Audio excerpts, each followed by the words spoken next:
So there has been a lot of discussion recently about the Islamic dilemma and how it proves Islam to be false.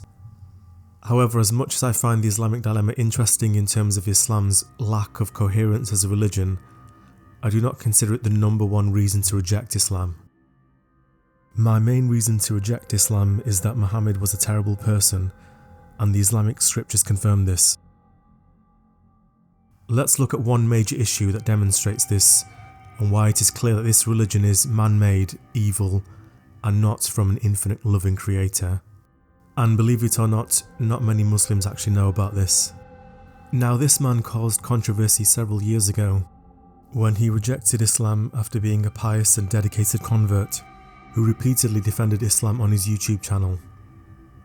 He expertly outlines my number one reason as also his main reason for leaving Islam. As shocking as it may seem, both the Quran and Muhammad teach that it's permissible, halal, to capture and rape female war captives, even if these women are married and their non-Muslim husbands are still alive.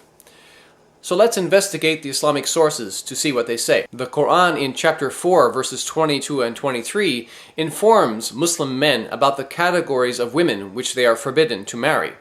But in ayah number 24 we read, وَالْمُحْصَنَاتُ مِنَ النِّسَاءِ إِلَّا مَا مَلَكَتْ أَيْمَانُكُمْ.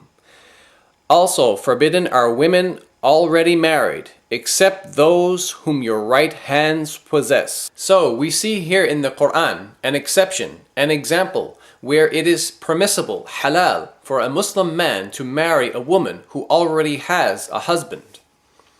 But who are these women described as being owned or possessed by your right hand?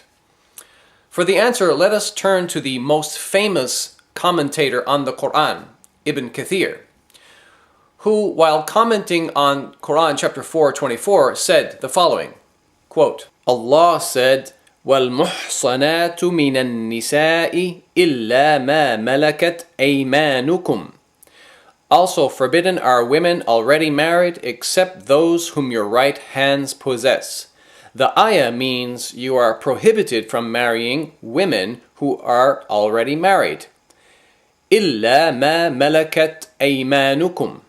Except those whom your right hands possess, meaning except those whom you acquire through war, for you are allowed such women after making sure they are not pregnant. Imam Ahmad recorded that Abu Sa'id al-Khudri said, we captured some women from the area of Apostasy who were already married, and we disliked having sexual relations with them because they already had husbands. So we asked the Prophet about this matter, and this ayah was revealed. وَالْمُحْصَنَاتُ مِنَ النِّسَاءِ إِلَّا مَا مَلَكَتْ أَيْمَانُكُمْ. Also forbidden are women already married, except those whom your right hands possess. Consequently, we had sexual relations with these women. This is the recording collected by At-Tirmidhi, An-Nasa'i, Ibn Jarir, and Muslim in his Sahih. Now at this point, maybe you're in a state of shock.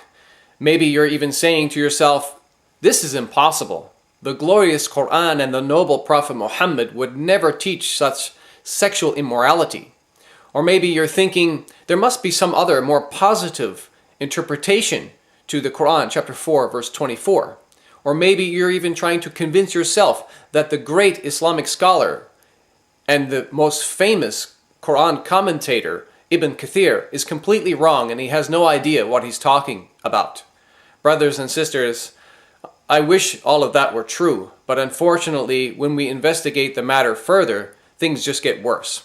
For example, we read in the following hadith. In Sunan Abi Dawood, volume 2, hadith number 2155, Abu Sa'id al-Khudri narrated, the Messenger of Allah, meaning Muhammad, sent a military expedition to Apostasy on the day of Hunayn, and they met their enemy, fought them, and defeated them. They took captives.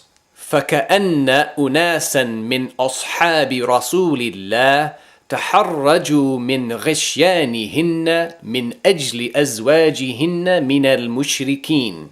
But some of the companions of the Messenger of Allah were reluctant or felt uncomfortable to have relations, meaning sex, with them, meaning the female captives, because of their pagan husbands. فَأَنزَلَ اللَّهُ فِي ذَلِكَ وَالْمُحْصَنَاتُ مِنَ النِّسَاءِ إِلَّا مَا مَلَكَتْ أَيْمَانُكُمْ. So Allah revealed the Quranic verse, and forbidden are women already married except those whom your right hands possess. And this is again Quran chapter 4 verse 24, as we said. أي فهن لهم حلال إذا أنقضت عدتهن, meaning they are lawful or allowed for them when they complete their waiting period. And this hadith, my brothers and sisters, is sahih, or authentic. So this hadith informs us that the Muslim soldiers had a problem. They wanted to have sex with the female captives, but these women were already married and they had husbands who were still living. So Muhammad then claims to receive a revelation from Allah that instructs the Muslim men to wait for a period of time to ensure that the female captives are not pregnant, and then after that period, these Muslim men are allowed to go and have sex with these married women. Now ask yourself this question: how would you feel if your wife or any woman in your family was captured by some enemy soldiers, then forced to divorce her husband, then forced to marry one of those enemy soldiers, then forced to have sex with that enemy soldier whom she obviously hated? And all of this happened while her husband was still alive. Do you think that your wife, your sister, your daughter, or your mother would agree to have these things forced upon her in humiliation?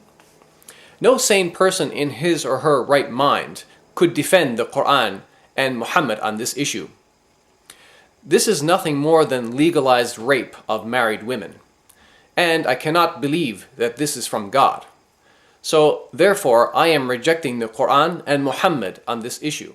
Okay, let's look at a more recent example. I remember this. It took me a week to leave Islam.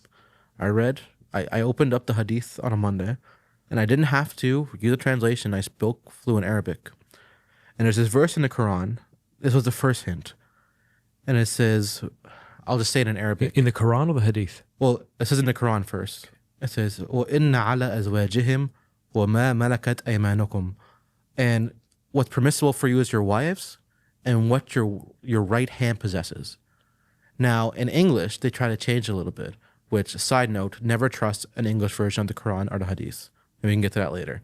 But in English, they try to say that, like, oh, it's not saying what it's saying, but I know Arabic. So what's it saying? Right hand possession is a saying in Arabic meaning slaves. So there's something called asbab al-nuzul in the Hadith, which means the reasons for recitation, or the reasons for this verse being like revealed by God. And the story goes, basically to summarize, is Muhammad and his army, they surround this village, and the village surrenders, and it's a time of war. And they asked him, like, what do we do about the wives and the women in the village who, you know, like their husbands are dead from the war? Like, they're already married, they were married to them, and we actually don't want to have sex with them. We don't want to take them as wives. And Muhammad said that it is permissible to take them as wives against their will. And as soon as I read that, I knew what I was going to say because I know the saying. But as soon as I read the clarification of the verse, I was like, so you're assaulting women. And you're, for like, I can't say the word for censorship, but you know what they're doing. Like, taking someone against their will, that's terrible. That's the most disgusting thing I've heard in my life. When you said you looked at the interpretation of it, what does that mean? Or when you... So there's a few commentators that they're called tafsir, which just means commentators. And the most famous one is Ibn Kathir. And he is by far the most popular, like, in the entire Muslim world. And like Saudi Arabia, like the people there, they love him. And he is probably the most accurate too. He's like St. Ignatius of Antioch, close to disciples type of thing. And he explains this is what was happening. And he knows because he's getting from accounts of people who were in the battle and saying this is what Muhammad said to do in the battle. And my first instinct was almost to throw up. Like, because I couldn't do that. I could never do that to someone.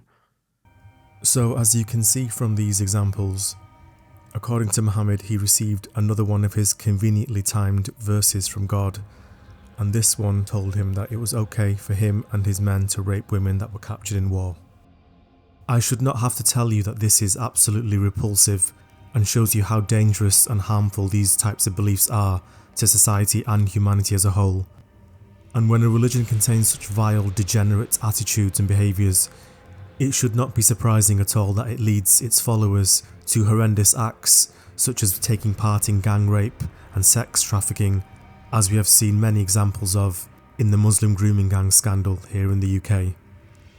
Unpleasant as this is, I will do a longer deep dive analysis on this topic in future videos, but I wanted to highlight this now as this remains my number one reason why Islam is false and should be rejected.